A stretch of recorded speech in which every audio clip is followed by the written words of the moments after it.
Et bonjour à tous, on se retrouve aujourd'hui pour ma critique de l'épisode 8 de la saison 3 de The Mandalorian.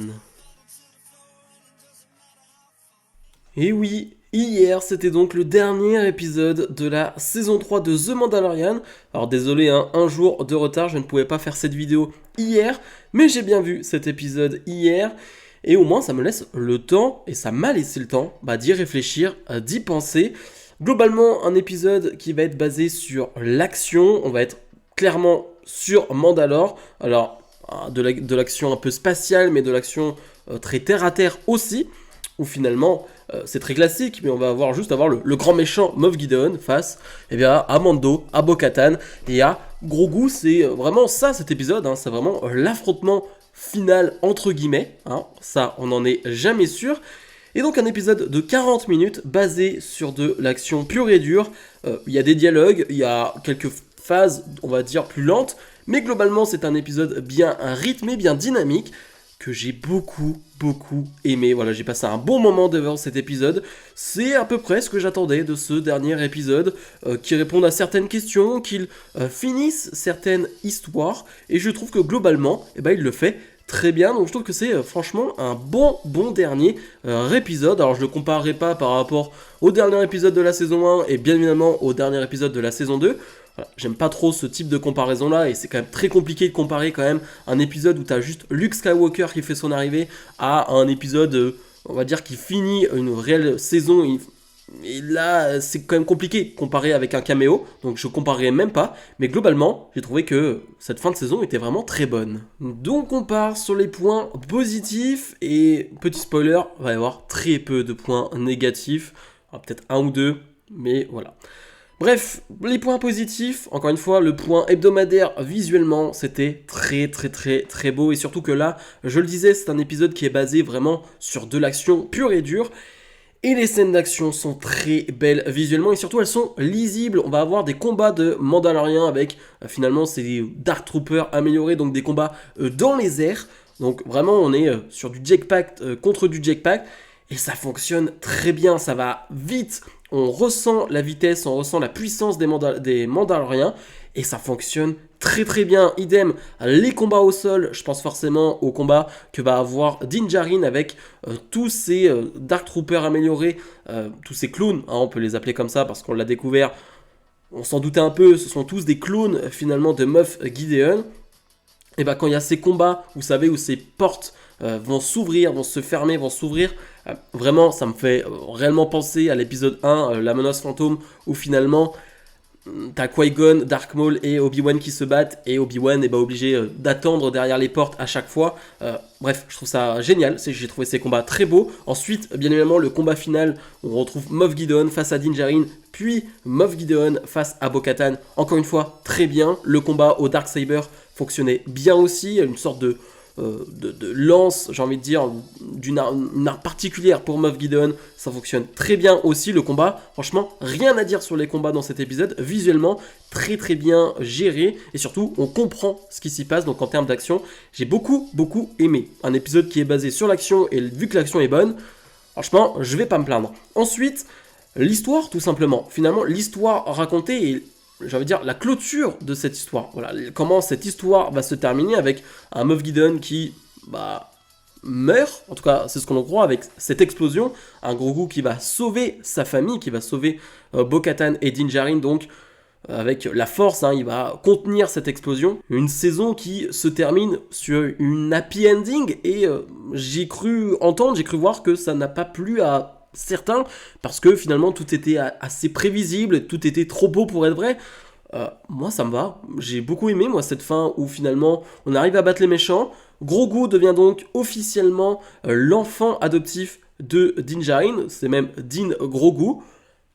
Moi ça me plaît. Bo-Katan qui, malgré le fait que le Darksaber ait été détruit, oui, ça c'est un gros fait marquant de l'épisode, le Darksaber détruit par Moff Gideon. Alors à voir si le Kyber, la pierre Kyber à l'extérieur, le cristal Kyber, a été détruit ou non, et à voir si on pourra refaire un Darksaber derrière, ça on verra pour la suite. Mais ouais, c'est un gros fait marquant. Bo-Katan qui devient réellement, encore une fois, la chef des Mandaloriens, les Mandaloriens qui retrouvent vraiment Mandalore. Et Din Djarin, donc, qui est donc le père adoptif maintenant officiellement de Grogu, et surtout qui veut s'intégrer à la Nouvelle République en faisant ses quêtes, mais en faisant des quêtes qui aideront la Haute République.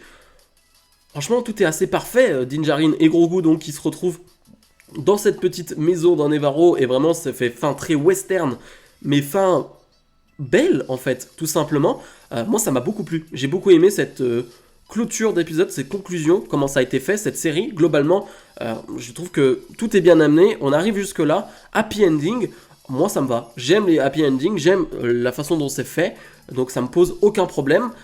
Franchement, j'ai aucun souci là-dessus. Dans les points négatifs, à vrai dire, j'en ai qu'un. C'est une incohérence. Voilà, c'est Grogu qui, dès le début de l'épisode, finalement, se retrouve donc Grogu qui est à l'intérieur de IG-12, et bien Grogu qui retrouve Din Djarin et va l'aider directement. Alors que quand on avait vu l'épisode 7, justement, Grogu était avec les Mandaloriens et on comprend pas trop comment il a pu en arriver là, comment il a pu arriver jusqu'à Din Djarin. C'est pas très cohérent, c'est pas très crédible sur le coup. J'avoue que sur les quelques minutes qui suivent, je me dis bon, c'est dommage quand même parce que ça ne fait pas beaucoup de sens. Mais après, honnêtement, c'est 30 secondes d'un épisode de 40 minutes, c'est une incohérence, mais j'en tiens pas compte sur la globalité de l'épisode. Donc globalement, je n'ai que ça comme critique sur cet épisode, parce que, je pense que vous l'avez compris, j'ai beaucoup aimé cette fin de saison. Parlons donc maintenant d'un avis général sur cette saison 3. Encore une fois, je ne ferai pas de comparaison par rapport à la saison 1, à la saison 2. Chaque saison est différente, chacun aimera la saison qu'il veut, préférera la saison qu'il veut.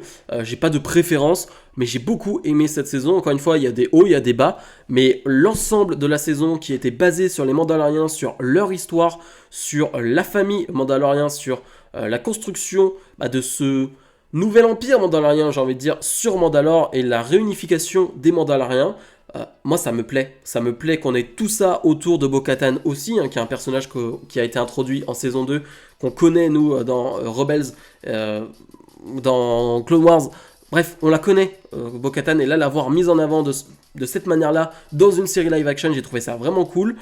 Franchement, j'ai beaucoup aimé cette saison. Encore une fois, il y a un épisode que je trouve beaucoup trop long, qui est l'épisode du Dr. Purchase, je n'ai plus son nom exactement, finalement, où ça dure 50 minutes, et je trouve que c'est beaucoup trop long par rapport à ce qu'on veut nous raconter. Donc ça, vraiment, c'est le seul épisode où vraiment ça m'a un peu sorti de The Mandalorian, mais globalement, une bonne saison, visuellement magnifique. Les combats, je trouve qu'ils étaient vraiment super. On a de superbes créatures aussi dans cette saison, qui visuellement, là aussi, ont de la gueule. Et parlons de la suite. Quelle va être la suite maintenant? Parce que cette fin de saison fait presque fin de série. J'ai envie de dire, Mando qui va faire sa petite vie avec Grogu et va faire ses petites aventures. Ça nous rappelle un peu la saison 1, la saison 2. Il a un peu accompli sa quête, là, Din Djarin. Et est-ce qu'il y a vraiment une suite? Alors on sait, il va y avoir une suite, il y aura une saison 4, mais de quelle manière ça va être fait? Je pense que ça sera lié bien évidemment avec l'amiral Thrawn. Donc je pensais qu'on allait avoir un petit caméo de Thrawn en fin de saison. On ne l'a pas eu, honnêtement, bon tant pis, mais ça me fait pas détester cet épisode pour autant. Mais je pensais qu'on allait avoir un petit caméo, parce que la prochaine série donc est la série Ahsoka, qui arrivera en août. Clairement ça va être autour de Thrawn, autour d'Ahsoka, autour de Ezra, autour des personnages de Rebels. Et je ne serais pas étonné qu'on ait une apparition de Mando dans cette saison, même si j'avais misé sur une apparition de Ahsoka dans cette saison de Mandalorian, on l'a pas vu. Donc ouais, pourquoi pas. Donc ouais, la suite ça va être ça. Maintenant, à voir, comme je le disais, Mando et avec la Nouvelle République veut faire des missions avec elle. Est-ce que ça va mener justement Mando à être contre Thrawn et donc aider la Nouvelle République à gérer cette menace Thrawn? Ça pourrait être quelque chose de cool. Donc à voir. Maintenant, voilà, la prochaine série Star Wars, c'est Ahsoka, et j'ai bien hâte. Moi pour le coup, comme je l'ai dit, moi cette saison 3 de The Mandalorian m'a absolument pas déçu. Comme d'habitude, c'est toujours trop court quand tu arrives au 8e épisode, donc ça dure 2 mois. C'est trop court, c'est vraiment trop court, et ça c'est vraiment dommage. On aimerait même avoir des épisodes plus longs, ça c'est une remarque aussi qu'on peut avoir. Mais ouais, j'ai trouvé que c'était une bonne saison, qu'elle nous a raconté de belles choses. Encore une fois, la relation Grogu-Din, elle a vraiment évolué. Là, c'est clairement son père adoptif. Ouais, bref, une belle saison qui promet un beau futur pour ce Mandoverse, comme on l'appelle. Donc bref, comme d'habitude, n'oubliez pas de mettre le pouce vers le haut, de vous abonner. Et nous on se retrouve bien dans les semaines qui arrivent pour d'autres vidéos. Salut, salut!